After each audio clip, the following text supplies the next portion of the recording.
ಈಗ ಈ ಒಂದು ಪ್ರಕರಣದ ಕುರಿತಾಗಿ ಸತ್ಯಾನ್ವೇಷಣೆಗೆ ಒಂದು ಫ್ಯಾಕ್ಟ್ ಫೈಂಡಿಂಗ್ ಎಕ್ಸಸೈಸ್ ಒಂದು ಎನ್ಕ್ವೈರಿ ಮಾಡೋಕ್ಕಂತಲೇ ಬಂದಿದ್ದೀನಿ.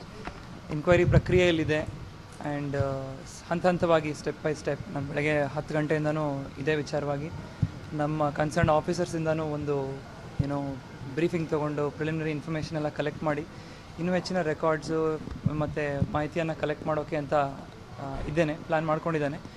ಸೊ ಈ ಹಂತದಲ್ಲಿ ಬೇಸಿಕಲಿ ನಾನು ಈ ವಿಚಾರಣೆ ಕುರಿತಾಗಿ ಏನು ಹೇಳೋಕ್ಕೆ ಇಷ್ಟಪಡಲ್ಲ.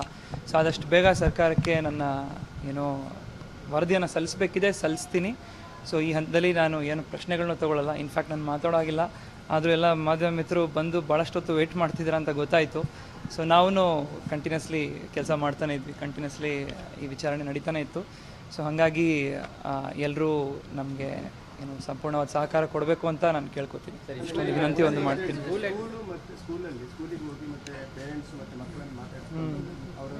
ಇಲ್ಲ, ನಾನು ಎವ್ರಿ ಸ್ಟೆಪ್ ಪ್ಲ್ಯಾನ್ ಮಾಡಿದ್ದೀನಿ. ಅದಕ್ಕಾಗಿಯೇ 2 days ಕಂಪ್ಲೀಟ್ಲಿ ಇಲ್ಲೇ ಇರ್ತಾಯಿದ್ದೀನಿ. ಸೊ ಇಲ್ಲ, ನಾನು ಅದನ್ನು ಈ ಹಂತದಲ್ಲಿ ಏನು ಹೇಳೋಕ್ಕೆ ಇಷ್ಟಪಡ್ತೀನಿ. ಆದಷ್ಟು ಬೇಗನೆ ಸಬ್ಮಿಟ್ ಮಾಡ್ತೀನಿ. ಸೊ ಇಲ್ಲ, ಅದೇ ಹೇಳಿದ್ನಲ್ಲ, so I have my plan. So ನಾನು ಹೇಳಲ್ಲ ಯಾವ ಟೈಮಲ್ಲಿ ಏನು ಮಾಡ್ತೀನಿ ಅಂತ. ಸೊ ಒಟ್ಟು ನನ್ನ ಒಂದು ಆನೆಸ್ಟ್ ಎಫರ್ಟನ್ನ ಹಾಕಿ ಈ ವಿಚಾರದಲ್ಲಿ ಆ್ಯಂಡ್ ಒಂದು ನಿಷ್ಠೆಯಿಂದನೇ ಒಂದು ವಿಚಾರಣೆನ ನಡೆಸಿ ಪ್ರಾಪರಾಗಿ ವರದಿ ಆದಷ್ಟು ಬೇಗನೆ ಸರ್ಕಾರಕ್ಕೆ ಸಲ್ಲಿಸ್ತೀನಿ. ಓಕೆ, ನಾನು ಮಾಡ್ತೀನಿ, ನಾನು ಅದನ್ನೆಲ್ಲ ಮಾಡ್ತೀನಿ. Thank you.